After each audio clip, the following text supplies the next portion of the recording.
Welcome to our new video aspirants. आज हम regional organisations को ही अभी तक डिस्कस कर रहे हैं। ये रीजनल ऑर्गेनाइजेशन में हमारी जो ऑर्गेनाइजेशन है बस कुछ ही रहती हैं, जिसमें एससीओ आती है। एससीओ जो है वो शंघाई कोऑपरेशन ऑर्गेनाइजेशन है, यूरोसियन इंटरगवर्नमेंटल ऑर्गेनाइजेशन है जो 2001 में बनी थी। इसका जो एम है वो strengthen regional cooperation in areas such as security, economy और and culture।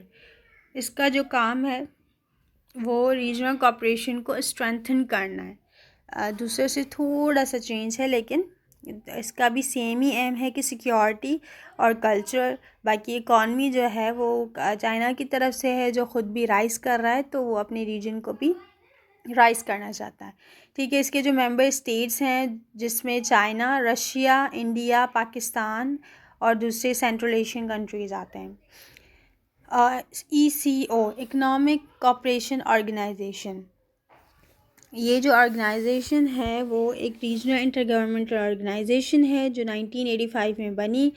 फिर इसमें जो इसका जो नाम ही है इकोनॉमिक कोऑपरेशन ऑर्गेनाइजेशन, तो वो इकॉनमी को प्रमोट करती है। और आजकल जो टेक्नोलॉजी आई है तो ये टेक्निकल और कल्चरल कोऑपरेशन के ये भी काम करे अपने स्टेट्स में। ठीक है, जो भी इसके मेंबर्स हैं, करंटली इसके 10 मेंबर्स हैं, जिसमें Afghanistan, Azerbaijan, Iran, Kazakhstan, Kyrgyzstan, Pakistan, Tajikistan, तुर्की और तुर्कमेनिस्तान और उज़्बेकिस्तान, ये सारे इसके मेंबर्स हैं। तो अगर ECO के मेंबर्स का आ जाए तो इसके आप ये बता सकते हैं। ठीक है, इसके जो ऑब्जेक्टिव्स हैं वो क्या हैं, तो इसको मैंने थोड़ा सा ब्रीफ में किया क्योंकि पहले वाली ऑर्गेनाइजेशंस का मैं थोड़ा थोड़ा बता चुकी हूँ, इनका इतना इम्पॉर्टेंट या वो था नहीं। अगर आपको फिर भी चाहिए इसकी वीडियो तो आप हमें कमेंट सेक्शन में कमेंट कर दीजिएगा।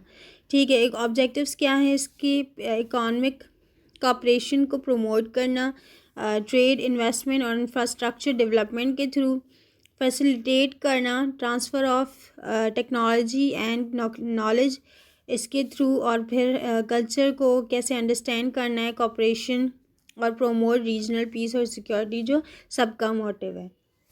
इसकी एक्टिविटीज़ क्या हैं, इसकी एक्टिविटीज़ जो हैं वो organises trade mission and investment forums, provide technical assistance to member states, implement development projects और conduct research on economic and social issues. Headquarters जो है इसका तेहरान और ईरान में है। तेहरान जो है वो ईरान का सिटी है। ये इसकी एक्टिविटीज़ थी। ये इसलिए मैंने डिस्कस किया क्योंकि इकॉनमी जो है वो सारे स्टेट्स का मोटिव है, और जो मतलब कि फ्यूचर में जो सुपर पावर होगा वो इकॉनमी के थ्रू होगा। इसलिए मैंने इस ऑर्गेनाइजेशन को थोड़ा सा ब्रीफ में किया है। जो इसकी दूसरी ऑर्गेनाइजेशन है जो मुस्लिम्स की स्टेट्स की ऑर्गेनाइजेशन है, organisation of Islamic cooperation OIC, ये second largest intergovernmental organisation है और ये यूनाइटेड स्टेट्स के बाद सेकंड नंबर पे आती है। ये 1969 में बनी थी ताकि इस्लामिक सॉलिडारिटी और कोऑपरेशन जो है वो मेंबर स्टेट्स के दरमियान कायम की जाए, जिसकी अभी करंटली 57 मेंबर स्टेट्स हैं जो मुस्लिम स्टेट्स हैं। इसका जो ऑब्जेक्टिव है वो अभी हमने डिस्कस किया कि इस्लामिक सॉलिडारिटी और कोऑपरेशन को कायम प्रमोट करना, प्रोटेक्ट करना इंटरेस्ट मुस्लिम वर्ल्ड के, और प्रमोट करना पीस और सिक्योरिटी, जो सबका मोटिव होता है। सपोर्ट डेवलपमेंट इकोनॉमिक कोऑपरेशन, जो भी मुस्लिम मेंबर स्टेट्स हैं उनकी इकॉनमी को डेवलप करना, उनको सपोर्ट करना और कोऑपरेट करना आपस में। और promote interfaith dialogue and understanding, जो भी मुस्लिम्स की प्रॉब्लम्स हैं इनको डायलॉग के थ्रू समझना और इनके मसाइल को हल करना। इनकी एक्टिविटीज़ क्या हैं, organise summits and ministerial meeting को मतलब ऑर्गेनाइज़ करना और समिट्स को ऑर्गेनाइज़ करना। और फिर है ह्यूमैनिटेरियन असिस्टेंस प्रोवाइड करना, इम्प्लीमेंट्स डेवलपमेंट प्रोजेक्ट्स, जो भी डेवलपमेंट प्रोजेक्ट्स चल रहे हैं मुस्लिम वर्ल्ड में उनको हेल्प करना। फिर conduct research on Islamic issues, जो भी इस्लामिक इश्यूज़ चल रहे हैं जिसमें इस्लामोफोबिया टॉप पे है, उसको भी मतलब कि जो भी इश्यूज़ आ रहे हैं इस्लामिक इश्यूज़, तो उनको कंडक्ट करना, उन पर रिसर्च करना और इनको थोड़ा सा नहीं बल्कि सेट करना। ठीक है। हेडक्वार्टर्स जो है उसका जिद्दा में है, जो सऊदी अरब का शहर है। ठीक है। फिर आता है हमारा वर्ल्ड ट्रेड ऑर्गेनाइजेशन, WTO। ये भी सिंपली एक ऑर्गेनाइजेशन है जो ओनली ग्लोबल इंटरनेशनल ऑर्गेनाइजेशन है। ये मतलब ग्लोबली रिकॉग्नाइज्ड है। तो ये इसके कुछ रूल्स हैं जो नेशंस, इसके जो मेंबर स्टेट्स हैं उसके लिए हैं। ये 1995 में बनी थी।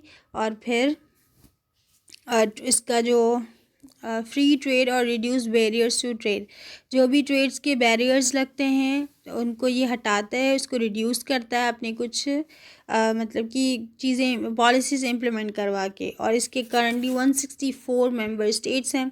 इसका ऑब्जेक्टिव फ्री ट्रेड को प्रमोट करना, बैरियर्स ऑफ ट्रेड को हटाना भी और कभी कभी लगाना भी। सेटल ट्रेड डिस्प्यूट्स, जो भी ट्रेड के डिस्प्यूट्स हैं नेशंस के दरमियान, उनको सेटल करना और प्रोमोट सस्टेनेबल डेवलपमेंट। एक्टिविटीज़ इसकी जो है वो negotiates trade agreements, monitors trade policies, जो भी ट्रेड पॉलिसीज़ हैं उनको मॉनिटर करना और टेक्निकल असिस्टेंस प्रोवाइड करना अपने मेंबर स्टेट्स को, और कंडक्ट करना रिसर्च जो भी ट्रेड के इश्यूज़ आ रहे हैं। इसका जो हेडक्वार्टर है वो जेनेवा में है, जो स्विट्ज़रलैंड का सिटी है। So that's all for today. तो आज जो भी टॉपिक्स हमने किए वो सारे रीजनल ऑर्गेनाइजेशंस के थे। लास्ट टॉपिक इसका रहता है तो हम इसका नेक्स्ट वीडियो में कर लेंगे।